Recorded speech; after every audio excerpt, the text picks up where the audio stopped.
All right, gang, check it out, man. Check it out. We got Fang, as promised, from Lords of the Trident on Skype with us tonight, man. Fang, how you doing, brother? Doing fantastic. How are you? Awesome, man. Awesome. Thank you for taking the time to call in tonight, man. Absolutely. Anytime. Awesome. Hey, dude, so why don't you give us a little history about the band, man? Tell us what Lords of the Trident is all about. Well, you know, as many people out there know, as many of your listeners probably already know, Lords of the Trident, of course, is the most metal band on Earth. We've been around since the dawn of time, essentially when I was birthed out of a volcano containing metal and steel, and it has been my quest to put together the most amazing, incredible metal band of immortal musicians.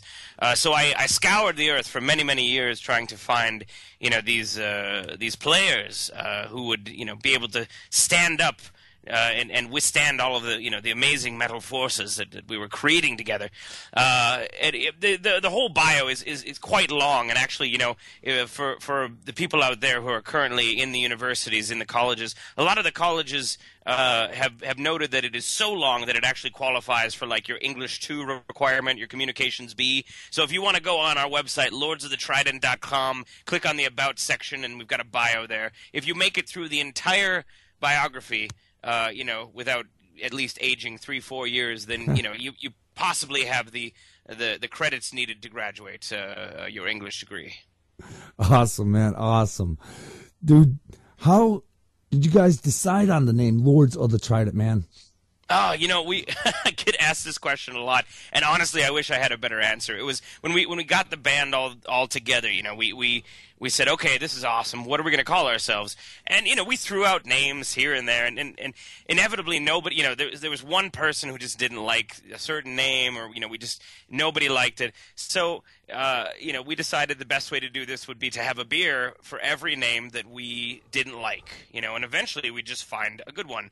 So you know, we'd gone through probably 7-8 casks of ale by the end of the night, and we still couldn't figure it out. So drunkenly, we said to ourselves, "Hey, let's go to the Oracle of Delphi and just, you know, ask her, because she'll know." You know, so we you know, just saunter over there, all completely just drunk out of our minds. We go, "Hey Oracle, what do you think? We're a band. What do you think we should call ourselves? What should we do?"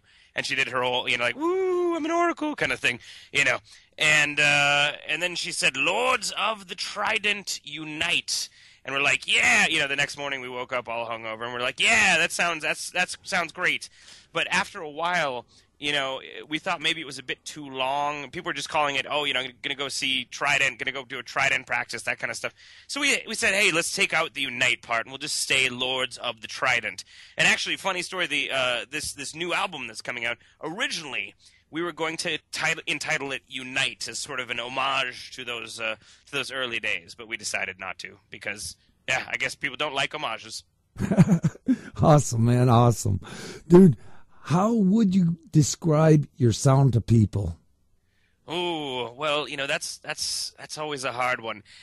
Take the sound of thundering hooves of war horses charging down into the fray of battle and multiply it with the sound of men screaming as the last breath escapes their lungs as a giant sword is plunged through their chest, and then multiply it with a few, you know, dual guitar solo attacks, and you've pretty much got us. You know, so it's you know, and some people say, well, okay, what bands do you sound like? And it's difficult, you know, because since we've been around since the dawn of time, we kind of feel like we don't sound like anyone. We kind of feel like we are the originators of the genre. But you know, if we were going to say, okay, what bands, you know, pay a proper homage to Lords of the Trident, you know, maybe without knowing it, I would say, you know, your classic 80s heavy metal like Iron Maiden, Judas Priest, Dio, Sabotage, that kind of stuff. And we've mixed in a little bit of modern metal influences as well. So your Scar Symmetry, all sorts of different bands that we listen to in the Trident Mobile when we're going from town to town pillaging, you know, that sort of stuff. So, yeah. Awesome, man. Awesome. Because that's exactly how I was describing you guys, like that 80s arena metal, that with that voice that could fill an arena without a microphone. Because, dude, you got an awesome voice. Thank you. It's just a lot of singing in the shower, in the car, and then singing during battle. It's mostly just singing all the time. So yeah, and we do have to have people sign waivers. We've learned over the years, of course, that we have to now have people sign waivers because first 15 rows usually get the face at least semi-melted off just a little bit. So there's a lot, the plastic surgeons in the towns that we go to just freaking love us, so yeah, so thank you for that compliment. Awesome, dude, awesome. Describe the experience at a Lords of the Trident show, man. Oh, it's like condensing a furious battle down into but a few simple hours. There's fire, there's explosions, there's swords, there's weapons, there's bloodshed. Basically, if you go to a Lords of the Trident show and only lose one limb, we were having an off night. Most of the time, we will leave basically just giant craters where we've played. And like I said, both the plastic surgery industry in the areas that we pillage, and I have to say the construction industry really benefit. We're job creators essentially. We're your local small business, helping the construction business, rebuild all of the bars and venues and arenas that we play. So yeah, absolutely. So like basically shovel-ready jobs, right? Oh, exactly. Awesome, dude. Awesome. What would you say are the best and the worst things about playing the gigs, man? Oh, well, obviously the best things are the bloodshed, the screaming fans, the minions, and of course our favorite minions are the people who are able to be in the front row, the strongest of the strongest warriors who are able to be in the front row, withstand an entire Lords of the Trident set, and then they come back next time. They're not scared. Those are the type of people that that I love to share ales with after the show, and that if I was raising an army, those would be my frontline guys right there. And then, of course, the ladies, they may run in terror at first, but, it's that sort of like, coy, like, oh, come chase me, running in terror sort of thing. So, obviously the ladies are a big part of it. The worst I would have to say is usually the cleanup afterwards, filling out all the legal paperwork and such, next of kin, all that sort of stuff. I mean, it's just terrible sometimes. And definitely when we have to play, when we're put on these bills where we're headlining a show and there's like 4 or 5 other bands, and we end up getting on the stage at like 12:30 in the morning or 1 in the morning sometimes, and people have already turned into pumpkins and left. I mean, that those sort of gigs are the worst. I'm a working barbarian. I have an incognito 9-to-5 job just to raise a few extra dollars here and there to fund our bassist Fabergé egg addiction, and basically.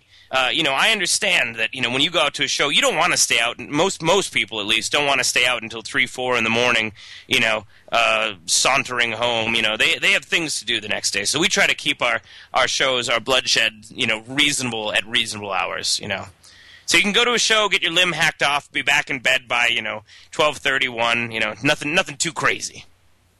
Very cool. Awesome, man. So what would you say is your most memorable moment so far, man?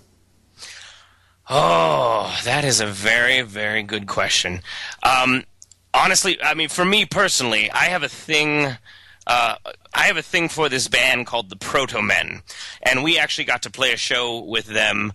Maybe about a year ago or so, and we sort of played right before them, and just hanging out with them was very fantastic. Although I will say, one of the other ones that come to mind, we opened for Halloween, and those guys were just our laugh riot. They were fantastic. So we were in the changing room before we go on. We're putting on additional armor, just getting things ready, and one of their roadies comes up to me, and in a very thick German accent. We had our my drummer was sitting next to me at the time, and at the time our drummer was Sledge Garat, before he eventually betrayed us to this multinational shadowy corporation that's been trying to capture or kill us for like world domination purposes. But essentially, that's a whole nother story. So they come up to Sledge, and of course he's this executioner fellow, so he's got all these this leather work on, and he comes up and he says in the thickest German accent you've ever heard, he says, "So, how does your lover like all those whips and chains that you are wearing? I bet he enjoys it quite a much.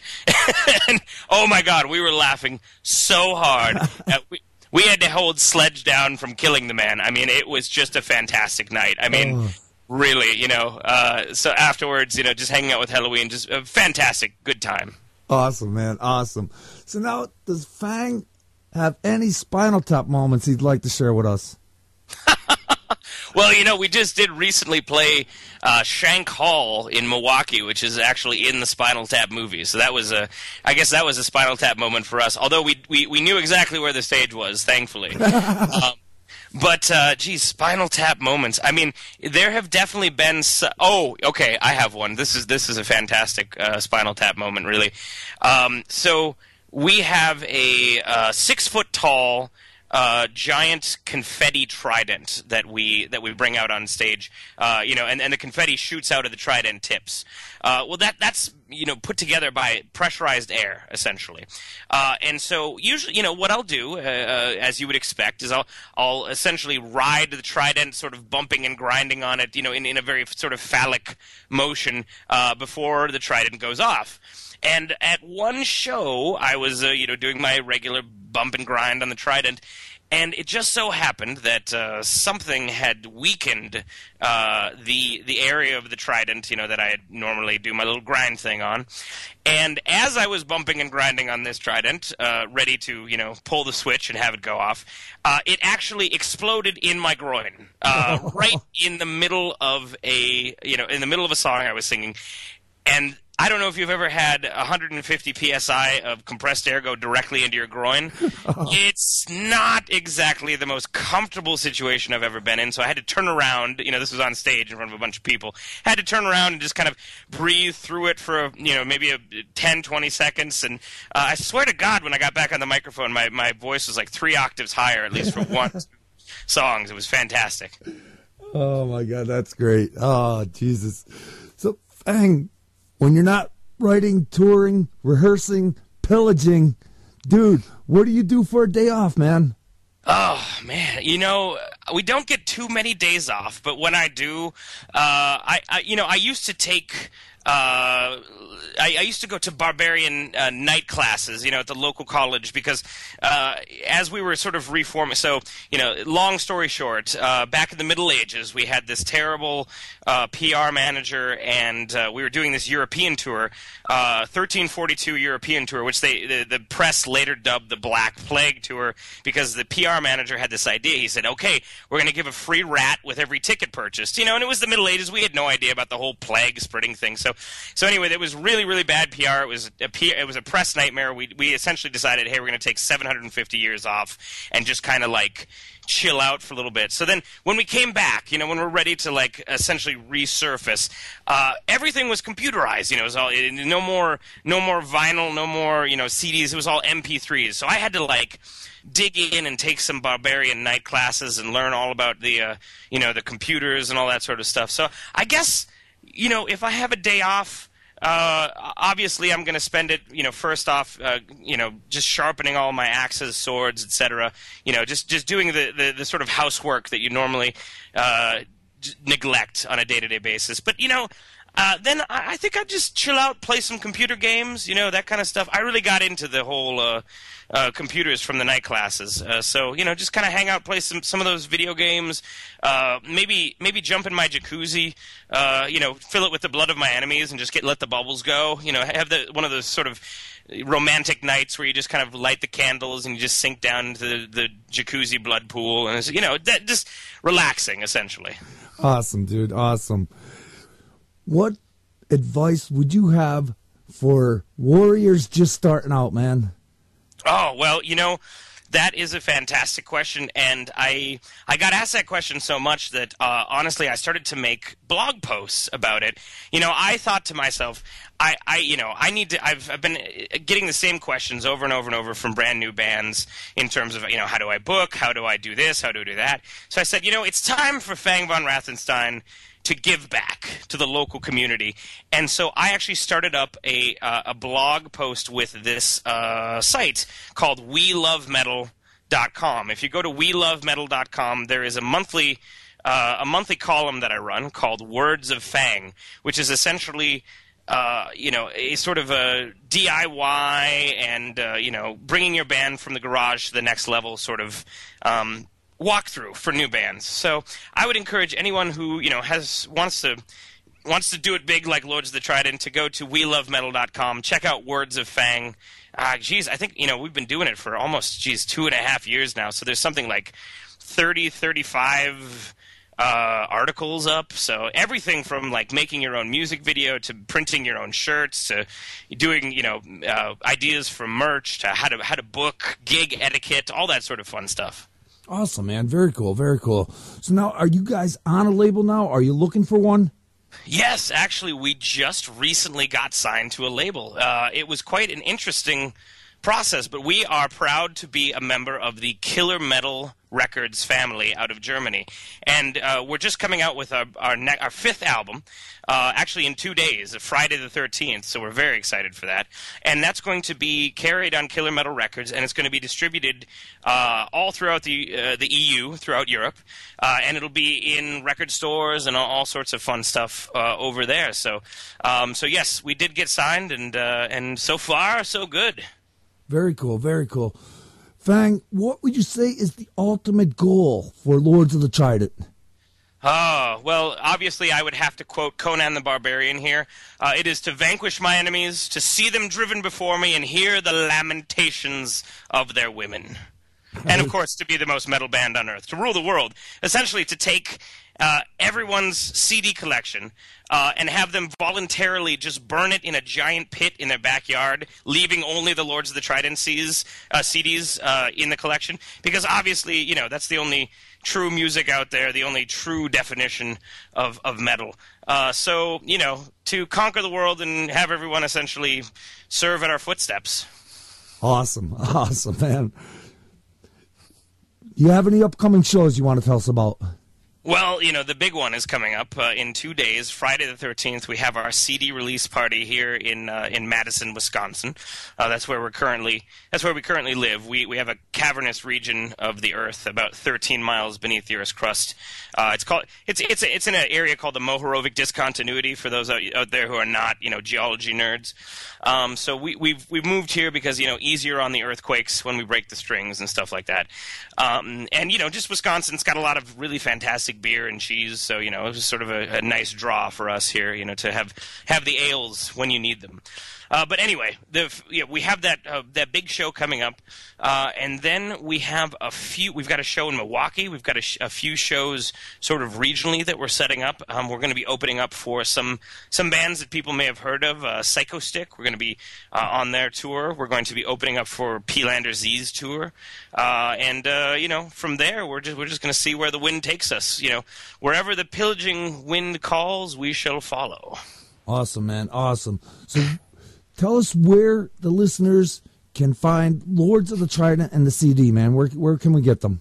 Yes, that's an easy one. You can go to our home on the internet, www.lordsofthetrident.com. But I must warn you that you should take the opportunity to first, before you open up that website, don your strongest armor first, just to protect yourselves, and only use the most metal browser that you have on your computer, which is probably Chrome, because no other browsers are actually named after a metal. So I just stick with Chrome, because that's probably the safest idea. And then you can go on there and you can visit our Facebook, our YouTube. We've got links to just about everything. We've got a blog that we put up, and we have a fantastic online store where you can order physical copies of Frostburn. And if MP3 copies are more your thing, we've got a Bandcamp. We're on iTunes. We're on Amazon MP3. For some reason, we're on Napster. I guess that's still a thing. But we're anywhere that MP3s are sold online, we are there. Awesome, man. Awesome. Fang, I don't want to hold you up too much longer, man. I know you got to get back to the guys and prepare for battle. But the song I want to play tonight, dude, Kill to Die. What can you tell us about it? Kill to Die. That song is probably the heaviest song that we've ever written, and also probably the most difficult song to play live. There is a lot going on in that song. And when we were writing it, it was one of those things that it just felt a lot heavier than just about anything we'd ever did before. And it was one of those things that, like, is this really a Lords of the Trident song? But it just felt right, you know? We were playing it and we're like, yes, this is absolutely, you know? And that's the song that we play, you know, essentially to test people. We'll put that probably in the middle of the set when people are, like, unsuspecting. You know, they're like, oh, okay, I've made it through 5 or 6 Lords of the Trident songs. I can sustain just about anything. Then we play Kill to Die, and it is just essentially just a big giant mist, like a blood mist that just kind of explodes out of everywhere. And that's pretty much all I have to say about it, really. It's, you know, I would encourage your listeners to stand back from their computers, their radio sets, you know, at least 30 feet if they want to survive. Also, you might want to keep pets like outside of a 3-mile radius of this song, because we originally did some testing on, like, small animals like chihuahuas and things like that. It just wasn't a pretty time. The cleanup was really, really nasty. Awesome, man. Awesome. Fang, thank you, man, for taking the time to call in tonight. I really appreciate it. It's been an honor and a pleasure, brother. Well, thank you for having me. Anytime. Hang on one second. Listeners, check it out. This is Kill to Die from Lords of the Trident. We'll be right back.